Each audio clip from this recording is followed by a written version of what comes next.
السلام علیکم ورحمۃ اللہ وبرکاتہ۔ الحمد للہ نحمده ونستعینه ونستغفره ونعوذ باللہ من شرور انفسنا ومن سیئات اعمالنا، من يهده الله فلا مضل له ومن يضلل فلا هادي له، ونشهد ان لا اله الا الله وحده ونشهد ان سيدنا ومولانا محمدا عبده ورسوله، اما بعد فان خير الحديث كتاب الله وخير الهدي هدي محمد صلى الله عليه وسلم، وشر الامور محدثاتها وكل محدثة بدعة وكل بدعة ضلالة وكل ضلالة في النار۔ اللهم صل على محمد وعلى آل محمد كما صليت على إبراهيم وعلى آل إبراهيم إنك حميد مجيد۔ اللهم بارك على محمد وعلى آل محمد كما باركت على إبراهيم وعلى آل إبراهيم إنك حميد مجيد۔ اعوذ باللہ السمیع العلیم من الشیطان الرجیم من حمزه ونفخه ونفثه، بسم اللہ الرحمن الرحیم۔ ومن لم يستطع منکم طولا ان ينكح المحصنات المؤمنات فمما ملكت ایمانکم من فتياتکم المؤمنات۔ ہر قسم کی تحمید و ستائش، کبریائی بڑائی اللہ وحدہ لا شریک کی ذات کے لیے، اور اللہ تعالیٰ کی حمد و ثناء کے بعد بے شمار لا تعداد انگن درود السلام امام الانبیاء امام الحرمین سید الثقلین جد الحسن والحسین جناب محمد رسول اللہ صلی اللہ علیہ وسلم کی ذات اقدس و ذات طیبہ پر۔ حضرات، گزشتہ جمعہ میں نے اللہ تعالیٰ کی توفیق اور فضل سے جس موضوع کے حوالے سے گزارشات کی تھیں ان کا خلاصہ یہ ہے کہ معاشرے میں نکاح کی جو اہمیت ہے اور اس کے جو فوائد ہیں، کوئی صاحب انصاف شخص ان کا انکار نہیں کر سکتا کہ جب معاشرے میں نکاح کے معاملے کو لوگ سنجیدہ نہ لیں اور خواہ مخواہ ایسے مطالبات اور ایسے جو بلند معیارات کے سبب جب نکاح لیٹ ہوتا ہے۔ پچھلا جمعہ میں نے یہ گزارش کی تھی کہ میرے بھائی آپ اپنے آپ سے کبھی سوال کیا کریں کہ آپ کا بیٹا 30 سال سے اس کی عمر زائد ہو چکی ہے، آپ کی بیٹی کی، اس کی اگر آپ نے شادی نہیں کی، نکاح نہیں کیا، تو اس پرفتن معاشرے میں گناہ سے بچنا، گناہ سے محفوظ رہنا بہت مشکل ہے۔ اور نکاح اگر والدین بچوں کا نکاح، اپنے بیٹے کا نکاح وقت پر نہیں کریں گے تو اہل علم نے اس بات کی صراحت کی ہے کہ اس گناہ کے اندر والدین کا پورا حصہ ہے۔ جب ہم معاشرے میں اور معاشرے کو اس طرز پہ چلائیں گے جو اسلامی اور انسانی فطرت ہے، تو اس میں ہمارے لیے بڑا امن ہے، بڑا سکون ہے، بڑے فتنوں سے ہم بچ جائیں گے۔ اور نکاح کی اہمیت، اس بات کا اندازہ ہم یہاں سے بھی لگاتے ہیں کہ جب مسلمانوں نے اور جن معاشروں میں نکاح کے حوالے سے اس طرز کو، اس انداز کو اختیار کیا جاتا ہے کہ وہ جلد سے جلد نکاح کرتے ہیں، تو ان معاشرے میں زناکاری کی، بدکاری کی اور اس طرح کی جرائم ان کی شرح کم ہے، لیکن جن معاشروں میں زنا کی بہت زیادہ کثرت ہے، بدکاری کی، اس میں جو اسباب اور بھی ہیں، لیکن ایک سبب اس میں نکاح کی تاخیر بھی ہے۔ ہمیں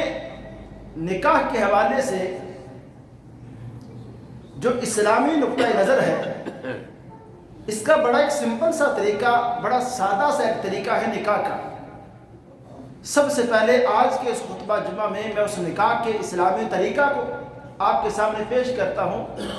اسلام کیا طریقہ لوگوں کو بتاتا ہے کہ نکاح اصل ہے کیا، اس میں کن باتوں کا آپ نے خیال کرنا ہے، اور یہ کتنا سادہ ہے اور یہ کتنا آسان ہے اگر ہم اسلامی نکاح کے طریقے کو دیکھیں۔ اس میں سب سے پہلے یہ بات کہی گئی کہ اگر آپ کو ایک بااخلاق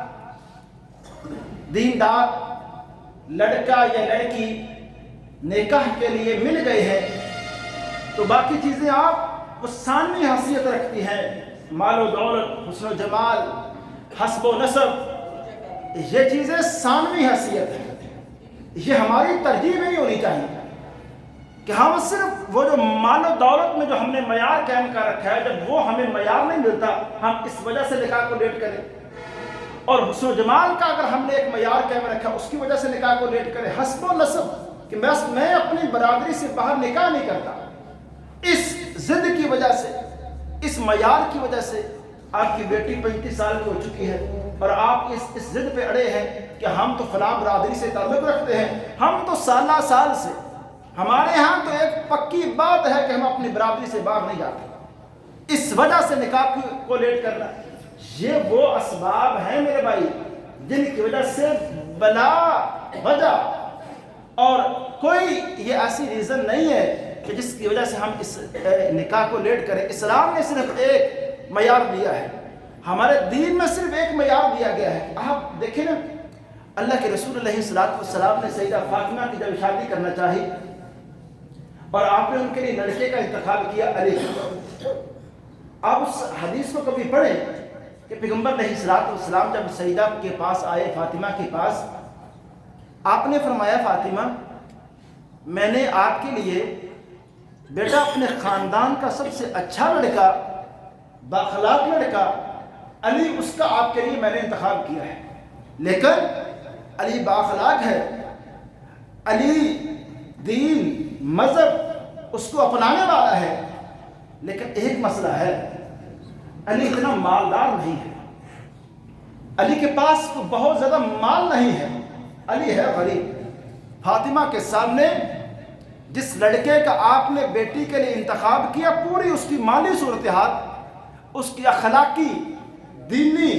ساری صورتحال واضح کی، فرمایا بیٹا یہ لڑکا ہے علی، اس کا میں نے آپ کے لیے انتخاب کیا ہے۔ تو پیغمبر علیہ السلام نے علی کے اندر جو خوبی دیکھی وہ علی کے مال کو نہیں دیکھا، علی کے حسن و جمال کو نہیں دیکھا، صرف یہ دیکھا کہ علی دین کے حوالے سے کتنا غیرت مند ہے،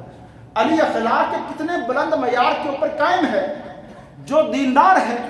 جو اللہ سے ڈرنے والا ہے، تو اور جو بااخلاق ہے، ایک انسانیت کا احترام کرنے والا ہے، تو فرمایا یہ مال آنے جانے والی چیز ہے، تھوڑی سی محنت کوئی انسان دل لگا کے کرے گا مال تو آ جائے گا، لیکن ایک عادت جو بد اخلاقی ہے گھر سے جانے میں اسے دیر لگتی ہے، جو بے دینی ہے اس کی جو نحوست ہے وہ گھر میں ایک لمبا عرصہ رہتی ہے، اگر وہ دین کے انسان قریب نہیں آئے گا، بااخلاق ایک لڑکا نہیں ہے، اس کے مال کو کیا کرنا چاہتے ہیں، جو صبح و شام اپنی بیوی کو گالیاں نکالے گا تو گھر میں کیا سکون دے گا۔ اس لیے جو معیار اسلام نے دیا نکاح کے لیے، کہا اگر آپ کو بااخلاق اور دیندار ایک لڑکا یا لڑکے کے لیے ایک لڑکی دیندار، آپ دیکھیں ایک دیندار لڑکی مالی حوالے سے وہ نہیں ہے جو آپ اپنے گھر میں مالی حیثیت رکھتے ہیں، یا حسن و جمال میں وہ لڑکی اس لیول پہ نہیں جو آپ نے ذہن بنا رکھا تھا اپنے بیٹے کے لیے، میں یہ عرض کرنا چاہتا ہوں جب اس طرح کے رشتے ہوں گے وہ لڑکی کس قدر اس گھر کے ہر ایک فرد کا احترام کرنے والی ہوگی، جس کو یہ لگے گا کہ میرے صرف دین کو دیکھا گیا ہے، میرے صرف اخلاق، میرے گھر کے اس دیندار ماحول کو دیکھا گیا ہے، اب مجھے یہ تو بتانا ہے اس گھر کو کہ دین کی اہمیت کیا ہے، اخلاق تہذیب کی اہمیت کیا ہے، گھر مضبوط کرنے میں اس کا کردار کیا ہے، یہ تو میں ان کو ثابت کر کے بتاؤں گی۔ ظاہر بات ہے پھر اس کے پاس ایک ہی وہ خوبی جو نمایاں ہے، جس کو دیکھا گیا ہے، اس کی دینداری اور اس کا اخلاق ہے۔ تو عرض کرنے کا یہ مقصد ہے، یہ بہت بڑی خوبی ہے، یہ بہت بڑا وصف ہے جو ہمیں نکاح کے موقع پہ اسلام نے بتایا۔ اسلام میں ترجیحی بنیادوں پہ جس وصف کو، جس مطالبے کو سامنے رکھا گیا ہے وہ دینداری اور اخلاق ہے۔ دوسری بات، اسلام کہتا ہے جب یہ وصف والا لڑکا اور لڑکی آپ کو مل جائے، ایک پیغام نکاح بھیجا جائے، پیغام نکاح کہ ہم ایک گھر کی طرف خواہش کا اظہار کیا جائے کہ ہم آپ کی بیٹی سے اپنے بیٹے کا رشتے کا خواہشمند ہیں، اس کی جو بھی ہمارے ہاں ایک رسم و رواج ہے اس کو ملحوظ خاطر رکھتے ہوئے، لیکن آج نکاح کو مشکل بنانے میں ایک منگنی کی صورتحال بھی ہے کہ وہ والے اخراجات، وہ والی تقریبات اور اس قدر اس میں پیچیدگیاں اور وہ باتیں، جب ہم اسلام سے ہٹ کے، دین سے ہٹ کے، اپنے اسلامی کلچر سے ہٹ کے جو کام بھی کریں گے اس میں خیر و برکت نکل جائے گی، اس میں اللہ کی رحمت نکل جائے گی۔ اس میں جب ہم اپنی سوچ پیدا کرتے ہیں نا، ہم اپنے معاشرتی ایک طریق اس کو سامنے رکھ کے جب ہم رسم و رواج کی پابندی کرتے ہیں، ہماری نظروں میں اس بات کی کوئی بنیاد، کوئی حیثیت نہیں کہ جو کام ہم گھر میں تقریب، اس میں مرد و زن کا وہ اختلاط کہ ہمیں اس بات کا اندازہ نہیں ہوتا کہ اس کی کیا خرابیاں ہیں، اس کے کیا نقصانات ہیں، لیکن صرف ہمیں اس بات کو دیکھنا ہے کہ ہم نے منگنی کی ایسی تقریب کرنی ہے، اس میں ایسے کھانے اور اس لیول کا ہم نے اپنے خاندان میں فنکشن کرنا ہے کہ ہم نے بتانا ہے کہ ہم کس بڑے لیول پہ ہم نے اپنے بیٹے کی منگنی کی ہے۔ میرے بھائی، اس وجہ سے یہ نکاح یہ مشکل ہوتا جا رہا ہے معاشرے میں۔ دیکھیں جب معاشرے کے سب لوگ منگنی کو اتنا مشکل کریں گے تو غریب لوگوں کے لیے اس پر پابندی کرنا معاشرتی لحاظ سے یہ ان کے لیے مشکل ہو جائے گا۔ اللہ کے رسول علیہ الصلوۃ والسلام نے پیغام نکاح کے حوالے سے سادی سی بات فرمائی کہ دو خاندان آپس میں بات کریں اور اس کے بعد نکاح کا ایک ٹائم رکھیں، اور نکاح میں کیا فرمایا؟ دو باتیں فرمایا اس کے دو ارکان ہیں اور دو اس کی شرائط ہیں۔ ارکان کیا ہے؟ وہ لڑکی اور وہ لڑکا جن کا نکاح ہے، نکاح کے وقت وہ دونوں موجود ہوں، اور دوسری بات اس میں ایجاب و قبول ہو جائے۔ ایجاب و قبول نکاح کے وقت، میں یہ عرض یہاں یہ مسئلہ کر دیتا ہوں کہ نکاح کے وقت اس میں لمبی چوڑی تقریب، اس میں قاری صاحب کا لمبا چوڑا خطبہ، اگر اس کے بغیر بھی ایک آدمی وہ اس لڑکے کو جس کو وہ اپنا داماد بنانا چاہتا ہے یہ جملہ کیا دیتا ہے کہ بیٹا میں اپنی بیٹی کا نکاح اتنے حقمیر میں اور ان گواہوں کی موجودگی میں آپ سے کرتا ہوں، لڑکا کہہ دے مجھے قبول ہے، نکاح ہو جاتا ہے اس ایک جملے سے۔ اس میں قاری صاحب کا آدھے گھنٹے کا خطاب نہ بھی ہو، اس میں کوئی جیلم سے اسلام آباد سے قاری صاحب نہ بھی آئیں، صرف ایک جملہ پیغمبر علیہ الصلوۃ والسلام، میں آپ کو یہ بات کہنا چاہتا ہوں، حضرت عبد الرحمن بن عوف رضی اللہ تعالیٰ عنہ، اب اسلام نکاح کو کتنا آسان کرتا ہے۔ یہاں تو یہ ہے نا کہ محلے کا ہر فرض سمجھتا ہے کہ جی کیسا آپ نے نکاح کیا، مجھے بلائے۔ حضرت عبد الرحمن بن عوف، پیغمبر علیہ الصلوۃ والسلام نے دیکھا کہ ان کے کپڑوں کے اوپر زرد رنگ لگا ہوا، یہ عرب کا ایک کلچر تھا کہ شادی کرنے کے بعد وہ کپڑوں کے اوپر ایک زرد رنگ لگاتے تھے۔ فرمایا عبد الرحمن کو شادی کر لی ہے؟ تو اللہ سیدنا جابر صحابی فرمایا ہاں، جابر نے کہا اللہ کے رسول جی میں نے شادی کر لی ہے۔ تو آپ اندازہ لگائیں کہ پیغمبر علیہ الصلوۃ والسلام مدینے میں ہیں، جابر مدینے کے اندر رہنے والا صحابی ہے، جابر نے شادی کی ہے اور اس شادی میں اللہ کے نبی شریک نہیں ہے، اور آپ نے کوئی شکوہ، کوئی ناراضگی، کوئی بڑا چوڑا کو فنکشن نہیں کیا، تو اللہ کے رسول علیہ الصلوۃ والسلام کو سیدنا جابر نے نکاح کے لیے بھی نہیں بلایا۔ تو آپ یہ بات اس سے اندازہ لگائیں کہ اسلام کتنا نکاح کو، اس تقریب کو کتنا آسان کرنا چاہتا ہے۔ اور ہمارے یہاں مسئلہ ہے، میں یہ بھی عرض کر دوں کہ مسجد کے اندر نکاح یہ بھی کوئی سنت نہیں ہے۔ لوگ اس کی پابندی کے لیے بھی سمجھیں گے کہ پتہ نہیں اس کے لیے پیغمبر، کوئی اس بارے میں صحیح حدیث نہیں ہے کہ پیغمبر نے یہ سختی کی ہو کہ نکاح کوئی مسجد کی، ہاں اگر مسجد کی کوئی خیر و برکت ہے وہ الگ بات، لیکن اس کو سنت کہنا یہ صحیح حدیث کے اندر یہ بات موجود نہیں ہے۔ اسی طرح نکاح کے اندر دو شرطیں ہیں، اس میں گواہوں کا ہونا، موجود ہونا، جو عادل دو گواہ ہوں۔ ہمارے ہاں کیا ہوتا ہے کہ لڑکی کی طرف سے لڑکے کی طرف سے دو گواہوں میں یہ بات ایک مسئلہ سمجھا دیتا ہوں کہ جو ولی ہوتا ہے، ولی وہ گواہوں میں شریک نہیں ہو سکتا، اس ولی کے علاوہ اس میں دو گواہ لڑکے کی طرف سے، یا اضافی طور پہ اگر لڑکی کی طرف سے بھی دو گواہ ہیں جو کہ کاغذوں کے اندر لکھا جاتا ہے، گواہ اور دوسرا حکمیر۔ اب حکمیر کا مسئلہ بھی عرض کر دیتا ہوں کہ حکمیر اسلام، جو بعض لوگ کہیں کہ ہم نے حکمیر رکھے 32 روپے اور کہا جاتا ہے کہ یہ پتہ نہیں کچھ سنت ہے، حالانکہ حضرت عمر رضی اللہ تعالیٰ عنہ نے پیغمبر علیہ السلام کے حکمیر کو جو بیان کیا ہے نا، 12 اوقیہ، یہ ایک پیمانہ ہے، اس کو اگر ہم آج کے حساب سے دیکھیں تو وہ حکمیر لاکھوں میں بنتا ہے پیغمبر علیہ السلام کا، اور ہمارے یہاں پتہ نہیں 32 پیسے کہاں سے روایت چلی آ رہی ہے اور اس کو سنت سمجھا جا رہا ہے۔ حکمیر اسلام نے اس کا تعین نہیں کیا کہ یہ اسلام نے پابندی نہیں لگا دی کتنا حکمیر، ہر بندہ اپنی استطاعت کے مطابق، اپنی خوشی کے مطابق جو حکمیر دینا چاہے گا، یا لڑکی کے مطالبے پر جو ان کا مطالبہ پورا کر سکے، بس وہی جتنا حکمیر رکھا جائے۔ اسلام نے کوئی رکاوٹ، کوئی پابندی نہیں لگائی ہے۔ حکمیر کا یہاں ایک مسئلہ یہ بھی سمجھ لیں، نکاح کے موقع پہ حکمیر کا تذکرہ نہ بھی ہو، حکمیر وہاں اس وقت، حکمیر نکاح کے وقت آپس میں وہ اس کا تذکرہ کرنا، قاری صاحب یا نکاح پڑھانے والا بندہ وہ تذکرہ کرنا بھول جائے یا رہ جائے تو اس سے نکاح ناقص نہیں ہے۔ وہ حکمیر بعد کے اندر بھی، نکاح کے بعد بھی، جب نکاح ہو چکا ہے، بعد میں نکاح کا حکمیر کا تذکرہ نہیں ہوا، اس کو بعد میں بھی رکھا جا سکتا ہے۔ اس کے لیے اسلام کہتا ہے نکاح ہو چکا ہے، حکمیر نہیں باندھا گیا، اور بعد میں میاں بیوی نے کہا کہ حکمیر کا تذکرہ تو ہوا ہی نہیں، اسلام کہتا ہے جو اوورآل اس معاشرے کے مطابق جو چلا آ رہا ہے حکمیر وہ رکھ دیا جائے تو یہ درست ہے۔ اور حکمیر میں میاں بیوی آپس میں مشورے کے بعد اس کو کچھ وقت تاخیر بھی اس کی کر سکتے ہیں، اس میں کوئی مسئلہ نہیں ہے۔ اور اسی طرح یہاں ایک اہم مسئلہ ہے اجازت کا،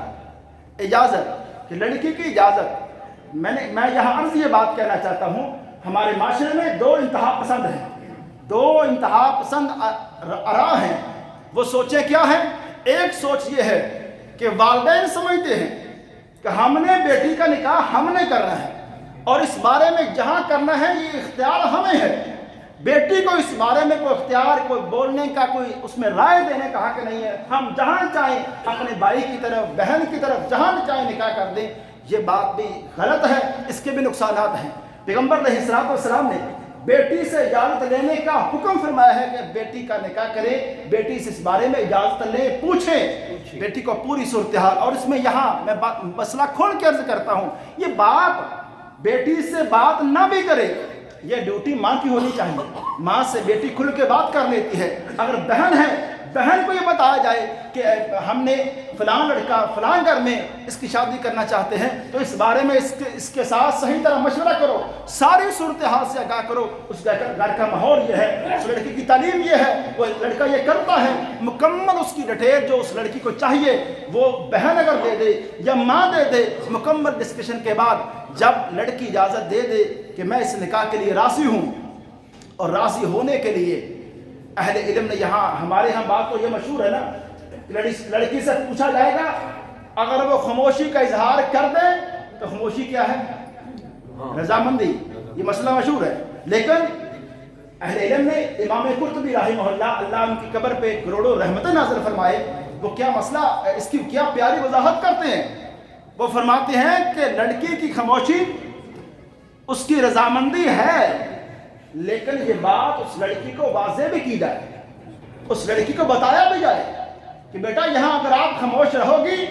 تو آپ کی خاموشی رضامندی سمجھی جائے گی. ایسا نہ ہو کہ وہ منہ بنا کے ناراض ہو کے خاموش ہو جائے اور باپ سمجھے کہ بیٹی راضی ہے. یہ والی معاملات نہ ہوں. رضامندی اس کی معلوم کرنی چاہیے. اور یہاں جب نکاح کی تقریب ہوتی ہے، نکاح کی تقریب، وہاں یہ جو اجازت نامہ ہے نا، قاضی صاحب یا جو نکاح خوان قاری صاحب ہیں، اگر ان کو بھیجا جاتا ہے قاری صاحب آپ ابھی ذرا جائیں، برات گھر میں آ چکی ہے، پورا ایک ماحول کھانا سب پک چکا ہے، دور دور سے مہمان آ چکے ہیں، اور ابھی آپ جائیں لڑکی سے اجازت لے کر آئیں اور آپ کنفرم کر کے آئیں کہ لڑکی راضی ہے کہ نہیں. آپ خود سوچیں اس موقع پہ لڑکی کے پاس یہ آپشن ہے کہ وہ کہہ دے کہ میں نکاح کے لیے راضی نہیں ہوں، جب برات گھر آ چکی ہے، سارے مہمان گھر آ چکے ہیں. میرے بھائی یہ موقع اجازت کا بھی یہ نہیں ہے. نکاح کی جب تقریب ہے اس وقت صرف ولی نے بات کرنی ہے، لڑکی کے باپ نے بات کرنی ہے. اس نے کہنا ہے نکاح پڑھانے والے کو کہ میری طرف سے اجازت ہے. گھر میں سارا مشورہ کر کے ساری بات کر کے میں اب اس نتیجے پہ پہنچ چکا ہوں کہ میری بیٹی اس نکاح کے لیے راضی ہے اور آپ نکاح پڑھائیں. جو قاری صاحب ہوتے ہیں وہ دراصل ولی کی نمائندگی کر رہے ہوتے ہیں، وہ ولی کے نائب ہوتے ہیں، وہ اس کی طرف سے بات نمائندہ بن کے بات کر رہے ہوتے ہیں. تو یہ دراصل اسلام کے اندر جو نکاح ہے وہ اس کو بڑا آسان کیا گیا ہے، لیکن ہم نے جو بھیجا رسومات اور اس میں ایسی باتیں شامل کر دی ہیں جن رسومات نے ہمارے ہاں نکاح کو مشکل اور مشکل ترین کر دیا ہے. میں یہاں یہ بات بھی عرض کرنا چاہتا ہوں نکاح کے حوالے سے. پیغمبر علیہ الصلوۃ والسلام نے یہ فرمایا ہے، اس میں نکاح کے اندر جو دو باتیں لڑکی اور لڑکے کا موجود ہونا اور ایجاب و قبول اور حق مہر اور گواہ، یہ چار چیزیں ہیں تو نکاح ہو جاتا ہے. اس کے ساتھ ساتھ نکاح کے بعد اسلام نے کہا کہ آپ ولیمہ کریں، اس کی دعوت ہے. لیکن ہمارے ہاں بڑی دعوت وہ براتیوں کے لیے ہوتی ہے. اللہ معاف کرے، ہمارے معاشرے میں کیا کیا رسمیں جب ایک سلسلہ وار سلسلہ جب پھیلی ہے، ان کی پابندی ہم اس قدر کرتے ہیں کہ ایک بندہ لاکھوں کا مقروض ہونے کے لیے تیار ہے لیکن رسموں کو چھوڑنے کے لیے تیار نہیں ہے. اور کیا عجیب بات ہے، کیا ظلم ہے کہ اگر ایک بندہ تھوڑا سا امیر ہے وہ لڑکی والوں کو نہیں دیکھتا، وہ کہتا میرے خاندان میں برات 500 بندوں کی ہوتی ہے، یہ تو ہم چلا آ رہے ہیں، اور 500 بندہ لڑکی کے گھر میں جو بطور مہمان. میں یہاں یہ بات عرض کرنا چاہتا ہوں، یہ جو برات کا جو کنسپٹ ہے، میں پورے قرآن و حدیث کے دلائل جو میرے علم میں ہیں ان کو سامنے رکھ کے میں اس کو حرام نہیں کہہ رہا اور اس کو ناجائز کہنا بھی ناانصافی ہے. یہ شادی بیاہ ایک کلچر ہے، اگر اس کلچر میں ظاہری طور پہ کوئی ظلم نہ ہو، کوئی اس میں اسلام کے خلاف بات نہ ہو تو برات میں کوئی مسئلہ نہیں ہے. لیکن یہ جو برات میں ہے مرد و عورت کا اختلاط اور جو لڑکی ہے ان کو اس گھر سے اس بارے میں کوئی رضامندی پوچھی نہ جائے کہ آپ کے گھر میں زبردستی ہم 500 مہمان لا رہے ہیں، یہ واضح طور پہ ظلم ہے، یہ شریعت کے خلاف بات ہے. البتہ آپ خود اس میں حصہ ڈال رہے ہیں کہ ہم براتی لائیں گے 1000 بندہ اور 1000 کا خرچہ ہم ہی کریں گے، تو پھر کوئی مسئلہ نہیں. آپ ذرا اس میں دل بڑا کریں. اور اس میں ولیمے کے اوپر یہاں اسلام ضرور یہ بات کہتا ہے. حضرت عبد الرحمن بن عوف نے شادی کی تو آپ نے ضرور فرمایا، جب عبد الرحمن نے آ کے بتایا، اور میں یہ بات یہاں پھر عرض کرتا ہوں، عبد الرحمن مکی دور کے پیغمبر علیہ الصلوۃ والسلام کے ساتھی اور آپ کے لیے بڑی قربانیاں دینے والے. مدینہ کے اندر جب آ کر انہوں نے شادی کی، اس شادی کی تقریب کے اندر بھی ہمارے پیغمبر علیہ الصلوۃ والسلام شریک نہیں ہوئے. آ کر بتایا کہ اللہ کے رسول میں نے شادی کر لی ہے. یعنی کس قدر آسانی کے ساتھ انہوں نے نکاح کر لیا، کوئی بڑی تقریب نہیں، کوئی بڑا فنکشن نہیں. آج ان تقریبات، ان کی پابندی نے ہمارے ہاں نکاح کو مشکل کر دیا. جب نکاح مشکل ہو گیا لوگوں کے لیے، جہیز کی ایک ظالمانہ رسم کی وجہ سے لڑکی والوں کی طرف سے اگر ناجائز مطالبات ہیں تو اس کے مقابلے میں لڑکے والوں نے بھی وہ مطالبات رکھ دیے، جس کی وجہ سے ہماری ان رسومات کی وجہ سے نکاح مشکل سے مشکل ہوا. اور جب معاشرے میں نکاح دیکھیں، پچھلا جمعہ میں نے یہ بات کی، میں نے کہا آج والدین بھی کوشش کر رہے ہیں ہمارے بچوں کا نکاح ہو، اور اس میں کچھ ادارے بھی اس بارے میں پورے ہر شہر کے اندر ادارے بن چکے ہیں جو ادارے شادیاں کرواتے ہیں. اس کے باوجود نکاح لیٹ ہے، نکاح اس کو عام نہیں کیا جا رہا. کیوں؟ ان تقریبات نے نکاح مشکل کر دیا ہے. آج اس دور کے اندر ایک بندہ اپنی بیٹی کا نکاح کرے گا، وہ کہے گا میرے پاس 10-15 لاکھ روپے ہیں تو میں ایک سادہ سے نکاح کر سکتا ہوں، نہیں تو میں بیٹی کی شادی لیٹ کروں گا۔ بیٹے کی شادی اس بنیاد پر لیٹ ہو رہی ہے کہ میرے پاس وہ اخراجات نہیں ہے، وہ والے معاملات نہیں، اس وجہ سے معاشرہ یہ ساری رسومات کو چھوڑنے کے لیے تیار نہیں ہے، اور اس کے بدلے میں زناکاری، بدکاری، یہ جو خرابی معاشرے میں پیدا ہو رہی ہے اس کو قبول آسانی کے ساتھ کر رہے۔ اور نکاح کے موقع پہ جو کچھ ایسی رسومات ہیں جو بالکل جائز ہیں، جیسے تحفے تحائف کی رسم ہے، مبارکبادی کی رسم ہے۔ پیغمبر علیہ السلام کے پاس کوئی بندہ آ کر یہ بات کہتا کہ اللہ کے رسول میں نے شادی کی ہے، آپ بڑی پیاری دعا فرماتے، آپ فرماتے اللہ تجھے برکت دے اور تیری آئندہ آنے والی زندگی میں اللہ خیر و برکت کو جمع کر دے، اور جو اللہ نے تجھے بیوی عطا فرمائی ہے اس بیوی کو بھی اے میرے بھائی اللہ تیرے لیے مبارک خیر والا کر دے۔ پیغمبر علیہ السلام ایسی دعائیں دیتے اس نکاح اور شادی کے موقع پہ۔ اور یہاں میں یہ بات عرض کرنا چاہتا ہوں، جو ولیمہ ہے، ولیمہ یہ پیغمبر علیہ السلام کی سنت ہے، لیکن ہمارے ہاں آج بھی سوچے سمجھے بغیر، علماء سے پوچھے بغیر، مشورہ کیے بغیر آج یہ معاملات بڑھ رہے ہیں کہ دو لڑکی اور لڑکے والے خود سے مشورہ کر کے کہتے ہیں ہم ایک ہی فنکشن کر لیتے ہیں، برات جائے گی، ولیمہ بھی اسی وقت اور برات کے لیے کھانا بھی اسی وقت۔ ولیمہ رخصتی کے بعد ہی ہے، یہ پیغمبر علیہ السلام کا یہی حکم ہے، رخصتی سے پہلے کوئی ولیمہ نہیں، کوئی وہ دعوت نہیں جس کو ہم سنت کہہ سکیں اور ولیمہ کی دعوت کہہ سکیں۔ لیکن ہمارے ہاں میرے بھائی افسوس کے ساتھ وہ باتیں جو سنا کے اور ہمارے ہاں ایک کلچر چل پڑے، ایک رسم چل پڑے، بس اس کی ہم پابندی کرتے ہیں۔ اور یہاں یہ بات میں عرض کرنا چاہتا ہوں کہ پیغمبر علیہ السلام نے یہ جو نکاح کے طریقے کو آسان کیا ہے، اگر ہم اس کو آسان کر کے معاشرے میں عام کریں گے، اور پیغمبر علیہ السلام نے قرآن پاک کی ایک آیت کی روشنی میں جو بات سمجھائی، جو آیت کہتی ہے لوگوں وَمَن لَّمْ يَسْتَطِعْ مِنكُمْ طَوْلًا أَن يَنكِحَ الْمُحْصَنَاتِ الْمُؤْمِنَاتِ، اے لوگوں جو تم میں آزاد مرد و عورتوں کے ساتھ، اے لوگوں جو تم میں آزاد عورتوں کے ساتھ نکاح کی طاقت نہیں رکھتے، تو ان کو یہ کوشش کرنی چاہیے کہ اگر ان کو ایک مومنہ لونڈی کنیز وہ نکاح کے لیے ملتی ہے اس سے نکاح کریں۔ اس سے آپ اندازہ لگائیں کہ قرآن نکاح کو کتنا سختی کے ساتھ اس بارے میں معاشرے میں عام کرنے کا حکم دیتا ہے کہ آپ معاشرے میں اگر لونڈی ملے، پچھلا جمعہ یہ مسئلہ میں نے عرض کیا تھا، اگر ایک اسلام کے اندر ایک لونڈی کے ساتھ نکاح، اس میں ایسی مشکلات ہیں کہ اس سے پیدا ہونے والا بیٹا غلام پیدا ہوگا، اور وہ لونڈی جس سے نکاح کرے گی اس کی بیوی تو ہوگی، لیکن جس کی وہ لونڈی ہے، کنیز ہے، جس آقا کی وہ اس کی مکمل نوکرانی ہوگی، اس کے سارے کام کاج کرے گی، ایسی عورت کے ساتھ بھی قرآن کہتا ہے نکاح اگر آپ آزاد عورت سے آپ نکاح نہیں کر سکتے، طاقت نہیں ہے، تو آپ ایک لونڈی کے ساتھ نکاح کر لیں۔ اس سے آپ اندازہ لگائیں کہ اسلام قرآن نکاح کو معاشرے میں کتنا عام کرنے کا حکم دیتا ہے۔ تو میرے بھائی یہی اسلام کا کلچر ہے اور یہی اسلام کی تعلیمات ہیں۔ اور اسی طرح نکاح کے موقع پہ وہ رسومات اور ایسی غیر شرعی رسومات جس میں ایک رسم کی طرف میں اشارہ یہاں کرنا چاہتا ہوں کہ ایک پتہ نہیں یہ معاشرہ جس کو ہم پڑھا لکھا معاشرہ کہتے ہیں، اور وہ انسان جو اپنے گھر کے معاملات میں اتنا غیرت والا ہے، اتنی حمیت رکھتا ہے، کہتا ہے غیر مرد، غیر محرم وہ میرے گھر میں نہیں آ سکتا، میری بیٹھ کے وہاں بیٹھے، میری بیٹیوں کے سامنے کیا مجال ہے کوئی غیر محرم آ کے بیٹھے، وہ اتنی غیرت رکھتا ہے۔ لیکن نکاح کے موقع پہ وہ کیمرہ مین گھر کی ایک عورت کی وہ تصویر بنائے، ویڈیو بنائے اور خود سے ایڈیٹنگ کرے۔ میں کہتا ہوں کہ اس سے بڑی بے شرمی کیا ہے، اور اس کو ہم پتہ نہیں کیا ایک بس رسماً ایک رواج جب چلا اور اس رواج کو ہم عام کر رہے ہیں، اور ایک مسلمان پتہ نہیں کیا سوچ کے اس بزنس کو، اس کاروبار کو بھی کرتا ہے کہ میں ایسا بزنس کرتا ہوں۔ میرے بھائی کیا ایک سادے سے مسلمان کو اس بزنس کے والے سے شک ہے کہ یہ حلال نہیں ہے، اور ایک غیرت مند مسلمان، اور اس میں پھر وہ باتیں، وہ رقص، وہ میوزک، آپ کیا سمجھتے ہیں کہ آپ بیٹی اور بیٹے کا ایک نکاح کر کے اللہ تعالیٰ سے اس موقع پہ دعا بھی کر رہے ہیں کہ اللہ تعالیٰ خیر و برکت نازل فرما دے، اللہ آئندہ کی زندگی میں جو خیر و بلائی ہے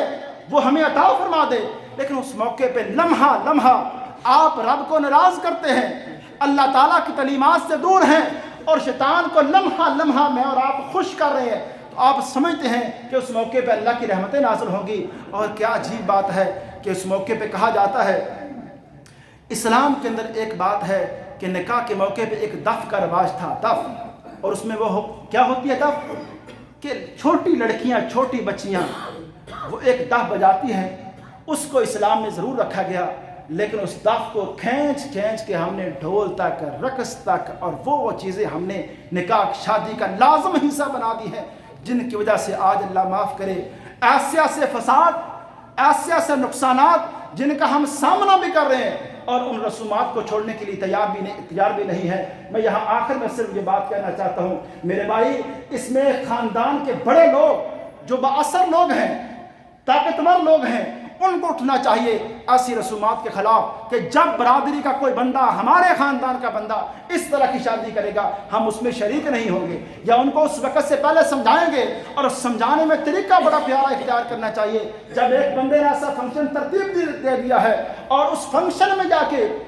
سینکڑوں بندوں کے سامنے آپ اس کو بیست نہیں کر سکتے، آپ اس کی پگڑی نہیں اچھال سکتے، اس طرح کا یہ طریقہ نہیں ہے۔ اگر آپ کو پتا ہے، یا تو کچھ دن پہلے جا کے اس کو سمجھائیں کہ یہ طریقہ آپ اس طرح، آپ کے اندر یہ خوبیاں ہیں، آپ اتنی خوبیوں والے ہیں کہ آپ کے اندر یہ خیر بھی ہے، لیکن آپ خدا را یہ کام نہ کریں، اس میں اللہ اور اس کے رسول کی ناراضگی بھی ہے، اور ہمارے ہاں معاشرے میں اس سے خرابی بھی پیدا ہو رہی ہے۔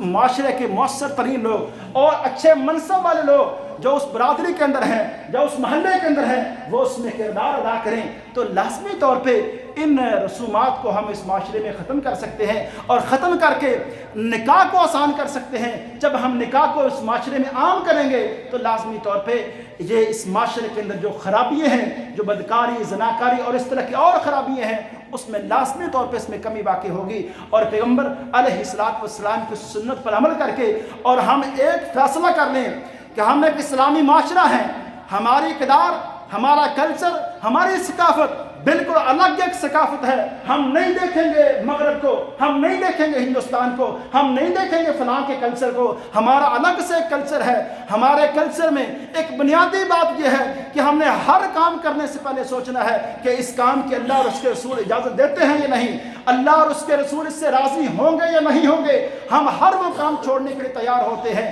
ہمیں مسلمان ہونے کے ناطے وہ کام کرنا ہی نہیں چاہیے جس کام سے اللہ اور اس کے رسول نے روکا ہے، واضح طور پہ کہ یہ اس میوزک کے حوالے سے، اس رقص کے حوالے سے ہمارے اسلام کے اندر کتنے واضح ہدایات ہیں۔ تو جب یہ ہدایات ہمارے سامنے ہیں تو پھر ہمیں سوچنا ہی نہیں چاہیے کہ ہم اسلام کا ایک کلچر، اسلام کی ایک ثقافت، اس کے اندر ایک نمایاں پہلو یہ ہے کہ ہم رسمن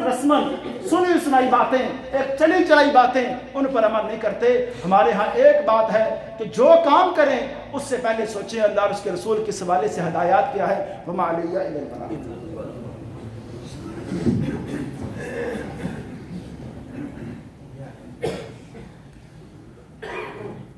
الحمدللہ نحمدہ ونصلی علی رسولہ الکریم، اما بعد فإن خیر الحدیث کتاب اللہ وخیر الہدی ہدی محمد صلی اللہ علیہ وسلم وشر الامور محدثاتها وکل محدثۃ بدعۃ وکل بدعۃ ضلالہ وکل ضلالۃ فی النار۔ اللہم صلی علی محمد وعلی آل محمد کما صلیت علی ابراہیم وعلی آل ابراہیم انک حمید مجید۔ اللہم بارک علی محمد وعلی آل محمد کما بارکت علی ابراہیم وعلی آل ابراہیم انک حمید مجید۔ ربنا آتنا فی الدنیا حسنہ وفی الآخرۃ حسنہ وقنا عذاب النار۔ ربنا آتنا فی الدنیا حسنہ وفی الآخرۃ حسنہ وقنا عذاب النار۔ ایک چھوٹا سا اعلان ہے کہ یہ دوسرا خطبہ، یہ جو ٹائم ہوتا ہے، یہ بڑا قبولیت کا ٹائم ہوتا ہے دعا کے لیے۔ تو ہمارے ایک بھائی ہیں، اس مسجد کے نمازی ہیں، چودھری سعید عالم صاحب، وہ بیمار ہیں۔ اللہ تعالیٰ سے دعا ہے کہ اللہ تعالیٰ ان کو صحت عاجلہ کاملہ عطا فرمائے۔ یا اللہ تو الشافی ہے، یا اللہ انا للہ و انا الیہ راجعون۔ اللہ تعالیٰ اس بھائی کی مغفرت فرمائے، اللہ تعالیٰ ان کی جو اخروی منازل ہیں ان کو اللہ تعالیٰ آسان فرما دے، اور بشری تقاضا کے پیش نظر یا اللہ جو ان سے خطائیں ہوئیں یا اللہ تو ان کو معاف فرما دے. اللہ تعالیٰ جو ان سے نیکیاں ہوئیں ان کو قبول فرما کے اللہ تعالیٰ تو ان سے راضی ہو جائے. ان کے جنازے کا کوئی ٹائم تو پیر صاحب اچھا. تو دوسرا اعلان یہ ہے کہ اس دفعہ جو مسجد کا جو بجلی کا بل ہے وہ 57,257 ہے. 57,257. تو اس میں بھائی آپ تعاون فرما کر جائیں. تو ربنا آتنا فی الدنیا حسنہ وفی الآخرۃ حسنہ وقنا عذاب النار.